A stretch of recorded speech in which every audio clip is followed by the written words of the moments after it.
All right, so we welcome on set two very esteemed gentlemen today. I'm going to welcome, first of all, always a pleasure having with us, the Mayor of San Fernando, Mayor Junior Regallo, and another very special guest, and welcome again to San Fernando, Mr. Timothy Swanson, Consular Chief of the U.S. Embassy. Gentlemen, a pleasure indeed. Which is mine, sir.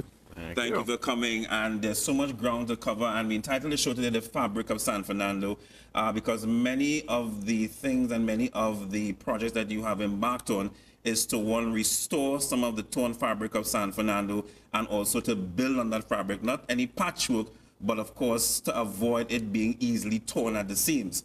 The issue with the fish market, I want to get it out of the way one time, because this is something that you inherited. It is not a new problem. And that's just a part of some concerns that were raised. And if we go further in that interview, they mentioned existing 10, 15 years now. Can you shed some light to ease the concerns of the fisher folk in San Fernando about their future? Well, that project falls under the Ministry of Planning, and that would be part of the waterfront development project. Right. Our recommendation is that we maintain the existing structure and improve upon it. There are recommendations to move it more south of the vicinity. We're not in agreement to that. I support the fisher folk in this regard. That is the base that's been there for quite a long time, and to add to it and build on it. So I think that is where it is right now. That's a recommendation from the City Corporation, and that is being considered. The waterfront have been stalled because of the removal of, or the relocation, I should say, of PTSC. And that has just begun, and that will take a little while. But most of the paperwork have been completed. So it's just a matter of time starting this project. And I'm sure that the issues raised by the fisher folk will be addressed. And just something that happened just prior to that interview, there's the issue of fisher folk on the outside vending illegally. So they have their own internal issues. And how are we addressing? Several times we met. A matter of fact, when you meet with them, there are three separate bodies. You have the people who are squatting in the area. Right. You have the fisher folk, and you have the persons further down who also have been living there for quite a while, and they want to know what is their status. Are they going to be relocated? They have the view that they have lived there all their lives, and they don't want to remove from the area because they even work in the area. So I asked them to represent their three entities. The issues will be different. They felt that that is breaking up the body, and they had some issues with that.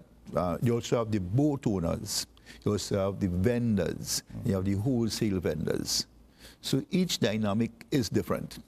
The boat owners looking about the amenities, looking about how they store their vehicle, I mean the vessels, repair of the vessels, things like that.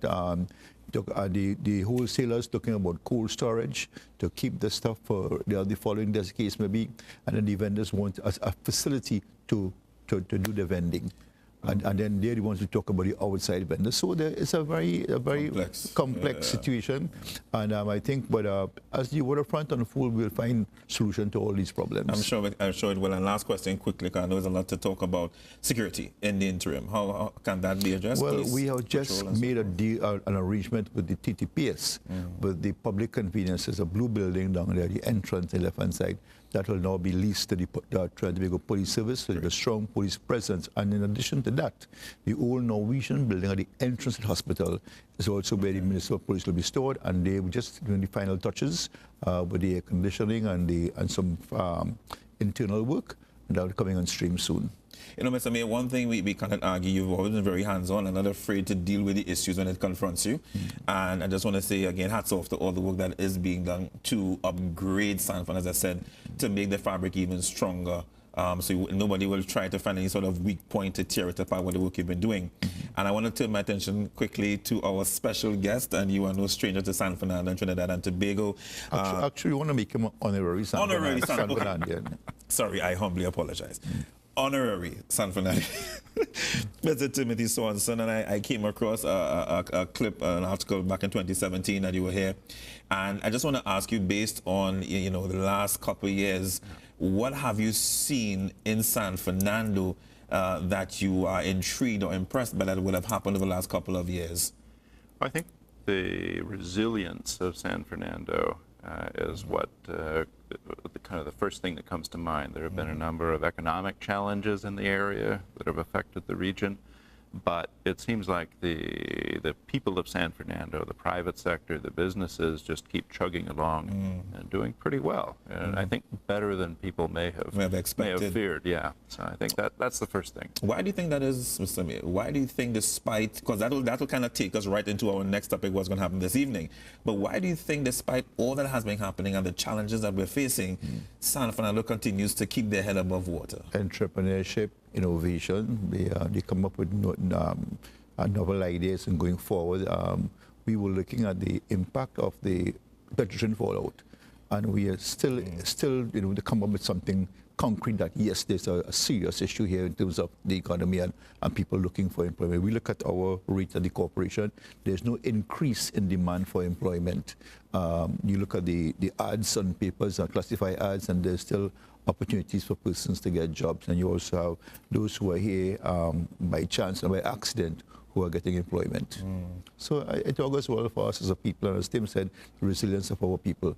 And because we are industry-based as opposed to what happens elsewhere, most of the participating people or persons are employed in government agencies and in office type of employment, but we are industry-based. So more or less the culture of the people in San Fernando, the mindset is different. So once adversity comes, it's easier to just go into this entrepreneur mode, yes, that kind of thing. And hard working at that. All right.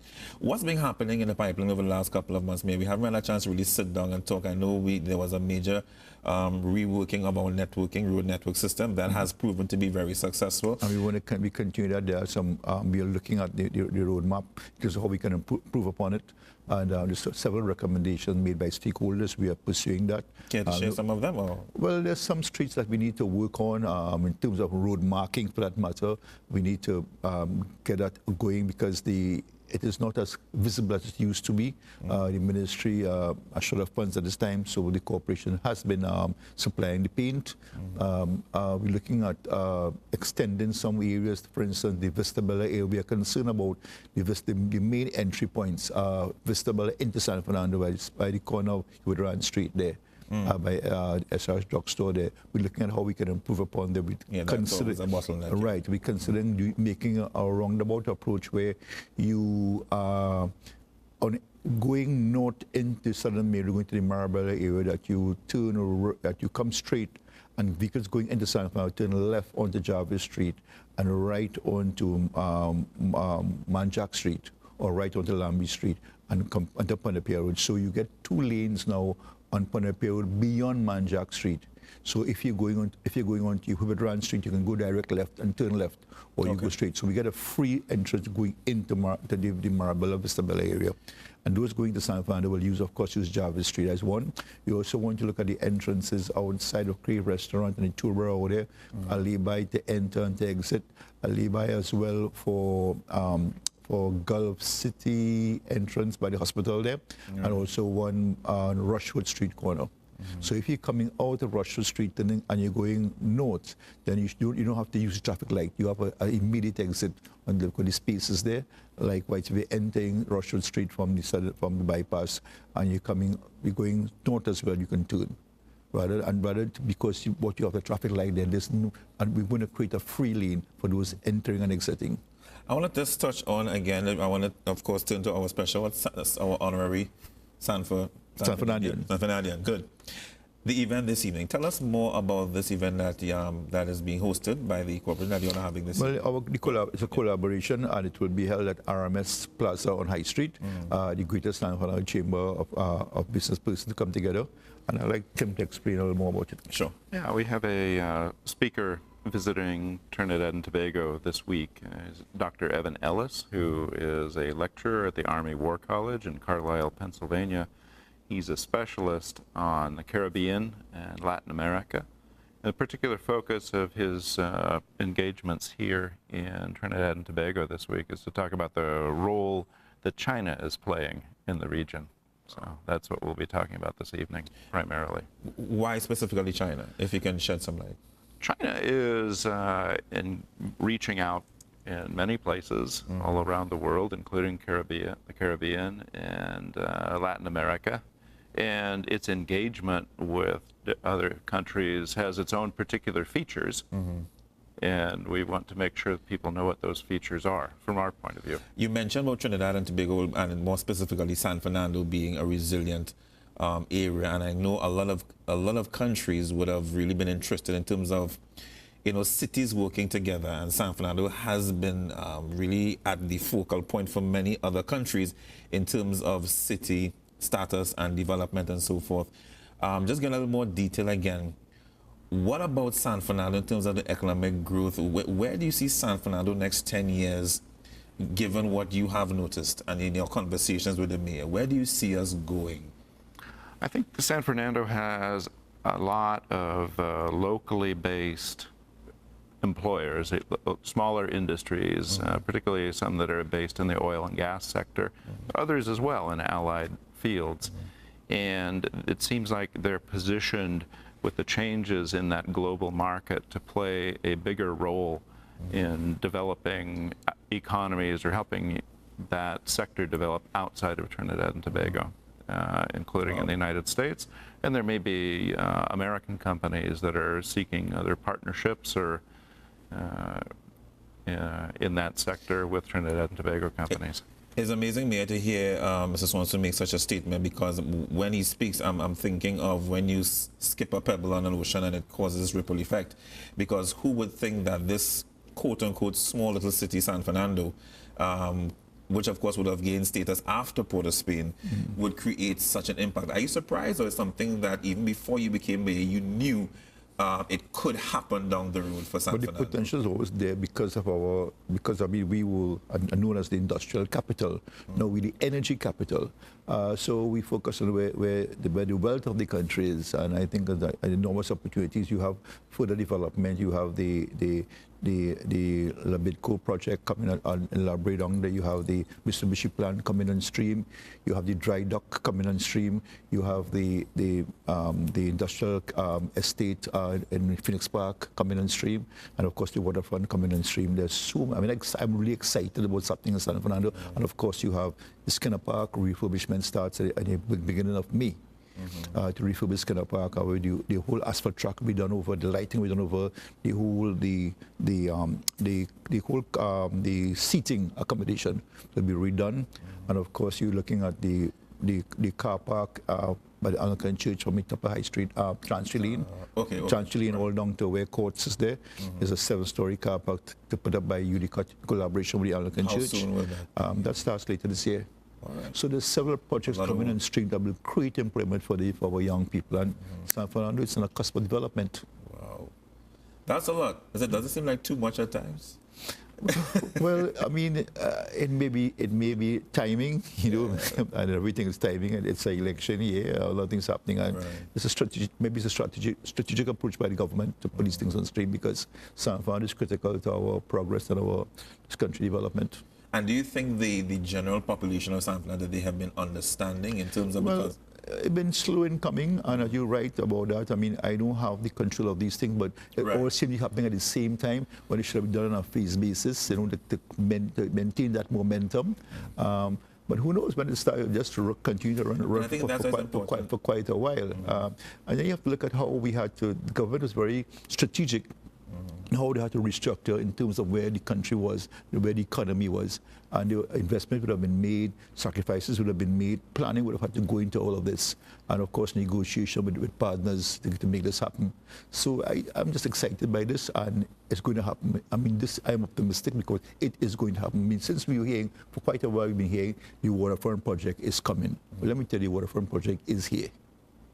People are looking forward to that, because again, and I think that's why it's important. Well, it's going to transform San Fernando and how we do things. And I mean, there's space for room for entertainment, room for cottage industries, there'll be room for suppliers, service providers, and lots of opportunities. I think you mentioned last time you spoke that there's also the possibility of a southern sort of based Hyatt hotel kind of. Yes, that's coming on stream. You also have to look at the kind of work being done on the periphery. You have the South Park development projects happening there. The apartment house is going to build starting there in 2020. High-end apartment building, but it all goes well because I think it was 20 apartment starts at the beginning of 2020. Around, no, this is the price, $3 million. But what you have to look at is the investment one, and how it's going to redound to the people in San Fernando. It's going to be employment, because if you build 20 high-end apartments, it costs $3 million each. You do the equation, and you do the math to see how it's going to work for San Fernando. Right. The bank's going to be involved, service providers going to be involved, purchase of materials and skilled laborers, I should say, skilled people coming to work. It's just enormous. And I think it's really important to have you to make these statements ever so often, because, again, you will have inherited many of these properties, and people, sometimes, okay, you know what, I hear it time and time again, and they want to see it what is happening. I think people have been seeing that, but it's good to clarify and bring to the fore some of these issues. Unfortunately, somebody said entering San Fernando recently, it's like a shantytown. I mean, I don't know where that came from, because if you come into San Fernando from the south, right, and you're coming down the bypass, you're going to see Bagwan saying, you're going to see Price Mart, you're going to see enter the Gulf City area, you're going to see Gulf, you're going to see Sunset Ridge, Bel Air, and the upper two ends of the bypass, the very nice structures and houses. If you're coming from the north, well, then you're coming down into the Marbella area, and you're coming into San Fernando. If you're coming from the east, of course, you're going to see C3 and all those different things. So I don't know where that came from, but San Fernando is looking good, and we are continuing to develop. All right. In terms of public consultations, and I'm going back to the traffic issue, because I think that is one people have been applauding it. But of course, there are some concerns. So again, in addressing that, do you plan to have any public consultation with people to address some of these issues? Well, of course we would. I mean, the waterfront, that's been going on for quite a while. Everybody had to say, the fisher folk had to say, they made their contribution, other stakeholders had to say. We just started last week, Tuesday meeting, we appointed a committee which will be led by Ms. Joyce Caesar to deal with the renaming of streets. Now, it doesn't mean that we're going to be going willy-nilly and changing names, because some streets have historical, value to it. But we'll do our research and see what is practical, what's realistic, and also what streets need to be changed. For instance, the street where we just recently renamed the Ken Fillmore Street, that really did not have a name. The street that runs east to west from Independence Avenue to Rudolph Cemetery doesn't have a name. There's a street, there's a street that carries Padmore Street. There's a street that has two names. Two streets carrying the same name. So we need to sort those things out, because it interferes with the registration and records of keeping records of so and so. And there are some names. For instance, we had renamed the Dr. Rupert Indar Street, which was Cuenca Street. Yes, I remember that. So we researched it. I saw somebody with an article asking what kind of research went into it. So we did our research. Let me tell you what happened. Mr. Cuenca was the recording officer for then Governor Chacon. Mr. Cuenca was a foreigner, and San Fernando had about 5 or 6 streets at the time. We had High Street, we had Chacon Street, St. James Street, and St. Vincent Street, San Fernando Street. It was the name street that you had. And when they decided to make this street, which is we now know as Cuenca Street, going into the Springvale area, where the big sugarcane estate was, to access the estate, the gentleman asked, Mr. Cuenca asked Governor Chacon, well, what should we name the street? We already named Chacon Street after you. You still name it after yourself. And Mr. Cuenca named the street after himself. 200 years after, we're saying, let's look at people who really shaped the landscape of San Fernando. Right. Dr. Rupert Indaro established a nursing home there in his 1960s, long before nursing home was common in Trinidad. He also brought the first MRI machine to Trinidad, long before any government thought about doing it, as well as CT scan machines. And he's advanced in terms of the oncology center that he has there. It's really advanced, and people from all over the world, Caribbean I should say, is coming here for medical treatment. And we think that he made a considerable contribution to the city of San Fernando, and we decided to name that street after him in consultation with other stakeholders. So that's the approach we're going to take with this committee. Revisit some of these streets and see where we're going to go, and how appropriate those names were, and if we should continue with it. I'm looking at Mr. Swanson's face every so often, and he's just like, yes. Yes, and I'm getting that impression, yes. That's a nod of approval. Well, there's another one, Governor Freeling.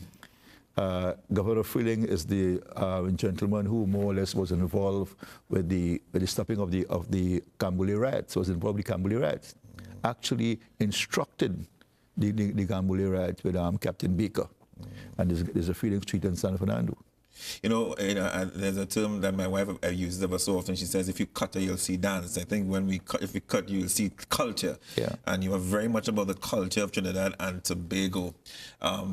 Expanding from the Ken Professor Fillmore tribute, I know you have a lot in the pipeline as well for culture. What's happening in that area as well, just in the next couple of minutes? Well, we have quite a few streets. I mean, we also want to recognize Lennox Bobby Muhammad, the first San Fernandian to win on Panoramas and arranger and leader of a band, which is the Guinness Cavaliers of the 60s and the early 70s. So that street, Paradise Street as we know it, well, not Paradise Street, sorry, it is next adjacent to Convent, behind the engine, between Paradise Street, which comes right to the Library Corner. Okay, that stretch right there. That's between my St. Gabriel as they're coming down. No, it's by St. Joseph Convent. Behind the train. Oh, behind, okay. Yes, that will stretch there. It's a narrow street where Rattan store is. Right, okay. So, okay, that's a very... right. Yeah. You know the name of that street? Harris Promenade East. Doesn't make any sense. So the other one is Harris Promenade West. And the other one is Harris Promenade East.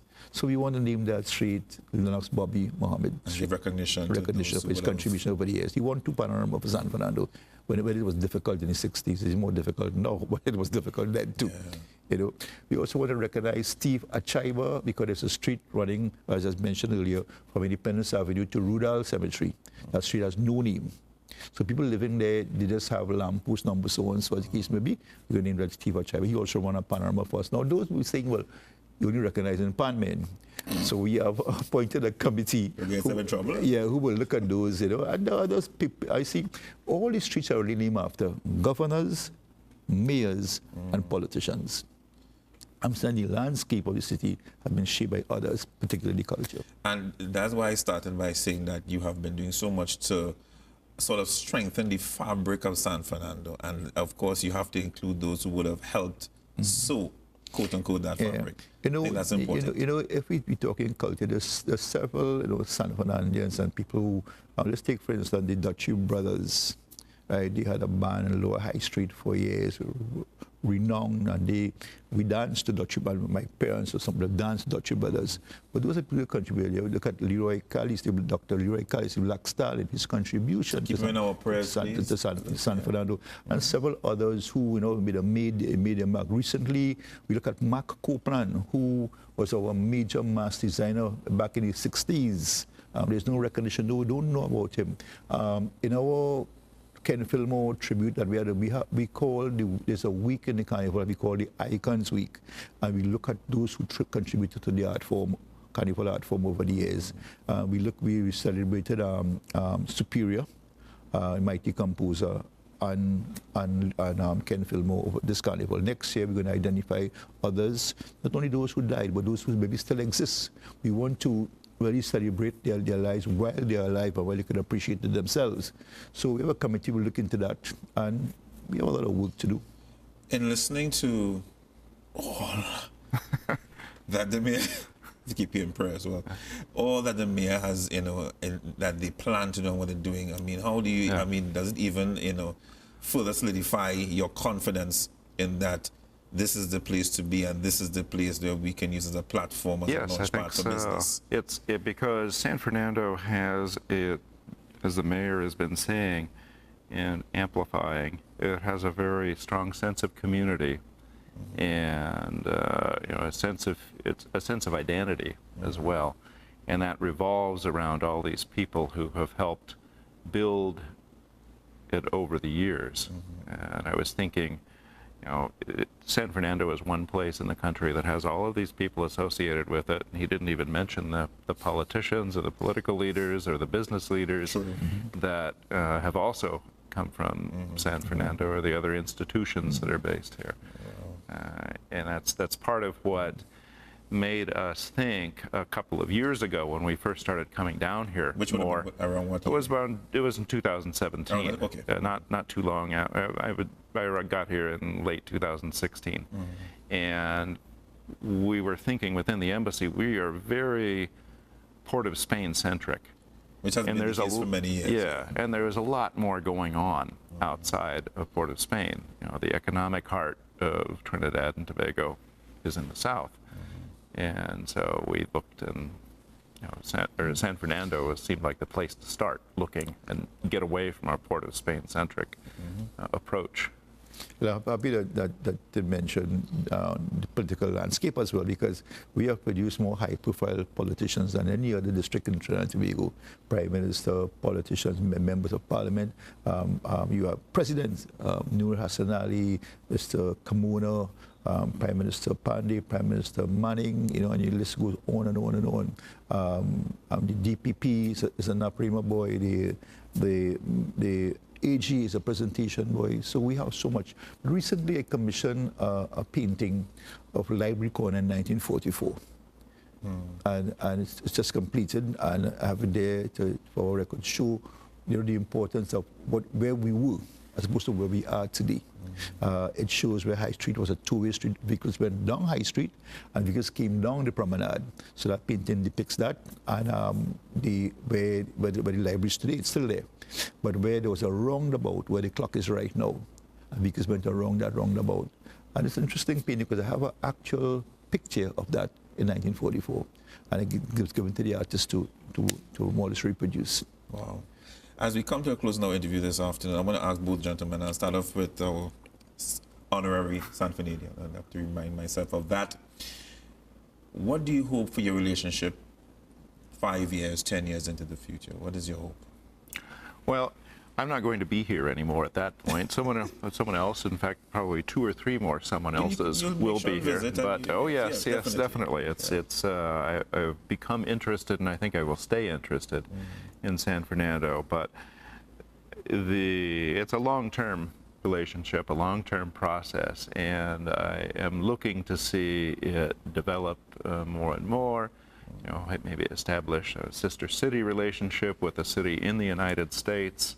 That's something I hope I've started, and hopefully that will come to fruition.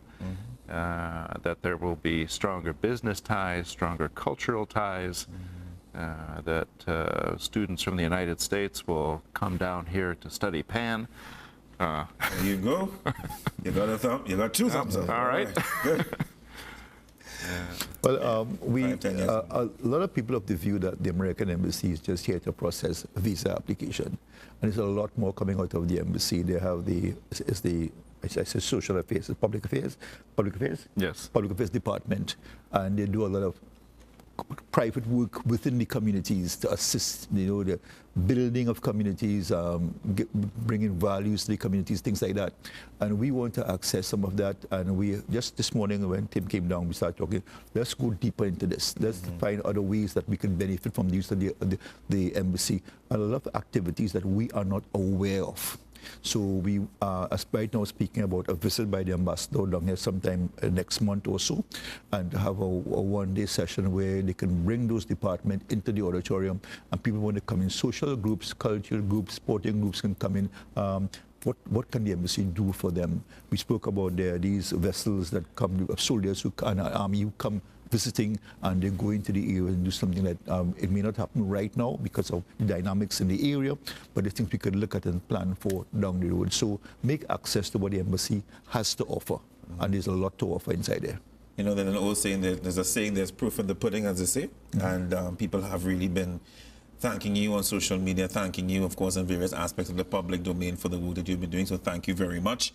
There's a video of the mayor, I'm sure many would have seen it, where he's dancing with the girls and the San Fernando girls. I understand 100,000. Yes, and my daughters go to that school, so they told me, like, Daddy, the mayor wasn't this. Yes, I said, I know, right? But again, it shows your nurturing heart and nurturing spirit. And despite the challenges, which, of course, in public office, these things will happen, you continue to respond very directly. You don't run from the issues of the day. And I also believe that is why people respect your position. Thank you very much, Mr. Swanson, for your interest in Trinidad and Tobago. Clearly, you have a genuine love for the country and, of course, what San Fernando has to offer. Just quickly, the event this evening at 6, is it for the public or is it just for different? It is primarily intended for members of the Chamber of Commerce. Commerce. All right. That's the San Fernando Greater Area Chamber of Commerce. Yeah. So that's at 6 p.m. this evening, but I'm sure we're going to hear more about it in the news and all of that coming up tomorrow. God's willing, gentlemen, thank you so very much. Pleasure's mine. Always a pleasure indeed, Mayor. Thank you. How long are you here for again, sir? Well, just to see, I'll be going back to Port of Spain later tonight, but I'll be back. All right, I'm sure you will.